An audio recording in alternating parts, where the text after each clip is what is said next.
Hi, I'm Vicky. Today I'm going to be making this spring flower sign using foam clay and a ready-made sign.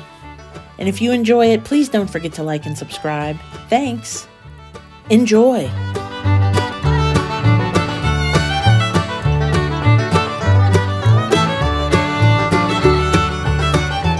So I'm just using a random sign I got at Hobby Lobby on clearance.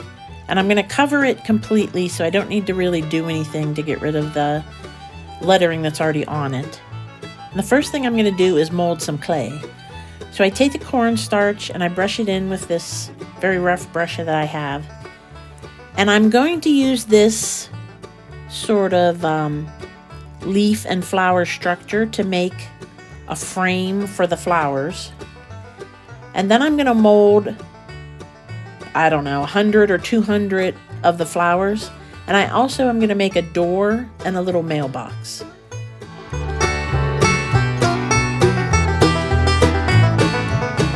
So I'll make 4 of these pieces to put around the outside.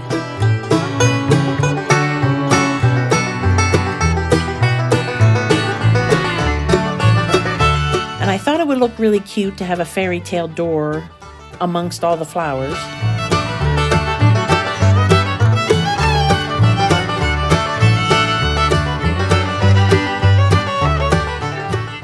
Now I have a few different sizes of flowers and shapes, and I'm just going to make a number of all of them. So when I first did it, I probably did 20 or so flowers, maybe 30 flowers, and that was not nearly enough. I think I ended up with about 100. And if you have too many, you can always squish them back into the clay and use them for something else later. So it's probably better, easier, maybe not better, but easier to make a lot more than you think you'll need.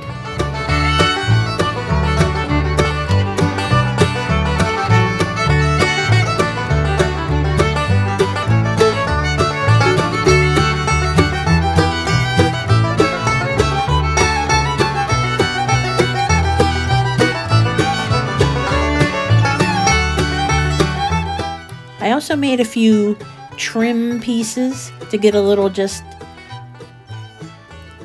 curlicues in there, and I also made some extra leaves from my mold that I used for the frame pieces, because some of those bigger leaves you definitely need to fill up some space with some fancy different moldings.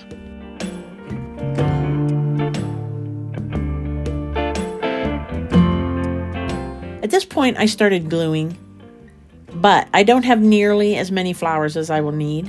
But I did kind of want to get an idea of how much space that would fill up. And when I'm gluing the foam clay, I like to use a brush to brush it on.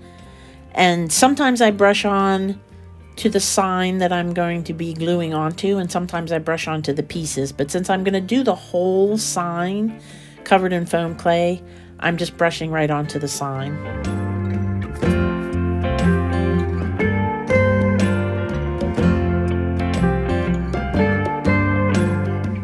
And I do try to pat everything down very gently so I don't lose all of the texture from the molds. But you also want it to stick, so it's a compromise. One nice thing about painting everything, and especially on a sign like this where I'm going to be filling it in with lots of flowers, the texture is a little less important than some more delicate things.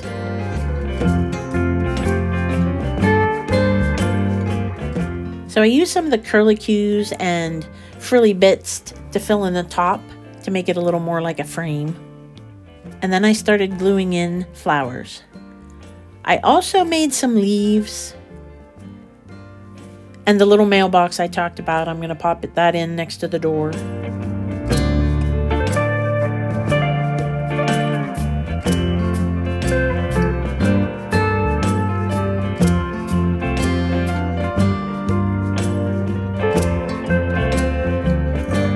So that many flowers only filled in about half. So I need a lot more flowers. So I'll just make a lot more, glue those in, actually do it one more time because I still didn't make enough flowers, and glue those in. But it's kind of fun and very zen-like making these little flowers, so it was a lot of fun.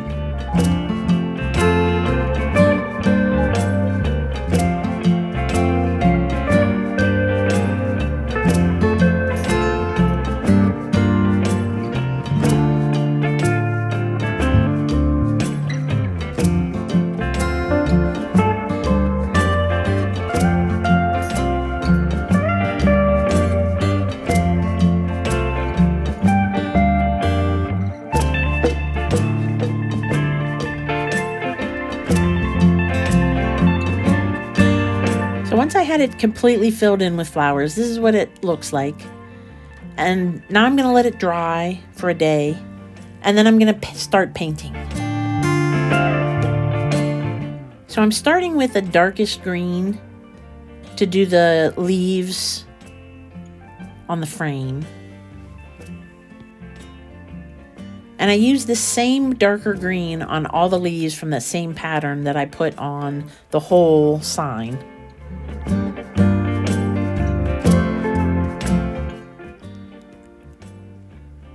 Once that had set a little bit, I started with the brighter green. So all the painting I'm going to do on this is multi-layered because I want it to look vaguely natural. I mean, it's not going to look exactly like a painting or anything, but I want to have that multi-layer effect to look a little more realistic. So I'm adding the bright green on top of the dark green. And for the door frame.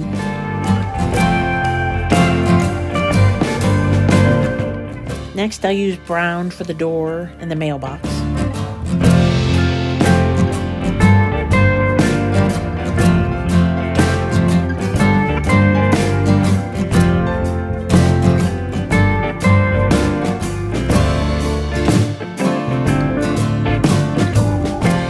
I'll also use it for some of the trim pieces at the top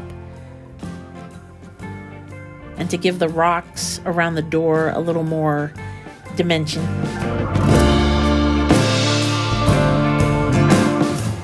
And I'm going to use a little bit of metallic gold to go over the trim pieces at the top and the straps of the door, I guess hinges, sort of the hinge parts and the strap parts across the door, and just to make the door look a little more shimmery. Another really fun part, which is the flowers. And I'm mixing some colors to get a little more pastel look. I don't want it to be too dark because I found the last time I used the dark colors, they're a little too bright.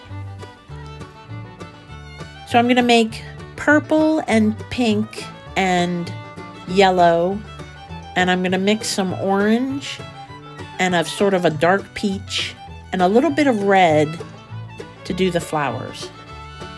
And I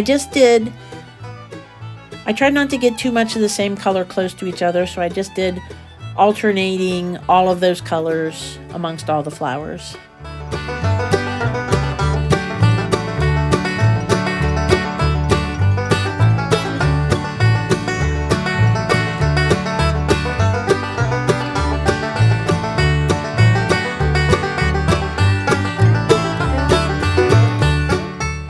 Once all the flowers were painted, I added some red and yellow for the sepals to give it a little more dimension on these guys too.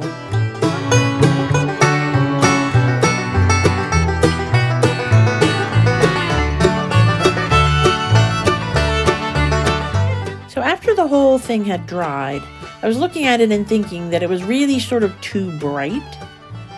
So I Googled how to make it a little not so bright, and what I'm going to do is use just a drop of brown paint, and I'm going to make a wash with some water. So I have a spray bottle filled with water, and I just used a lot of water to make it really, really barely any color, because I don't want it to turn brown. I just want to make it look more natural.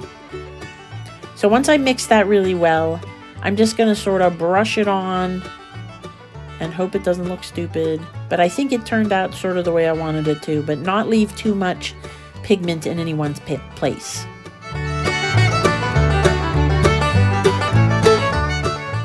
And I added just a little bit of yellowish green to all the leaves to make them look a little more realistic as well. So I hope you enjoyed that project. If you did, please don't forget to like and subscribe. Thank you so much. Bye.